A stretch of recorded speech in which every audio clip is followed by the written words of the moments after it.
yang pengepit ni ke arah body kereta yang menunjukkan kepada negative side. So cari body kereta yang bersesuaian. So anda akan test satu-satu di bawah sini, satu-satu menggunakan test pen ni. Saya tunjukkan cara dia. Okey, untuk test menggunakan ni test pen ni, anda perlu switch on kereta anda. Switch on tidak start engine ni. Dan anda akan lihat di sini kita terdapat berbagai fuse, berbagai color. Yang color tu menunjukkan setiap amp untuk fuse ni. Apa yang anda perlu buat, anda perlu sentuh di lubang yang sedia ada, dan kalau dia adalah color bermakna dalam keadaan baik. So kita akan cari di mana yang ada masalah fuse. Okey.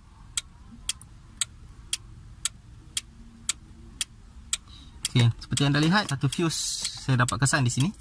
Dan kita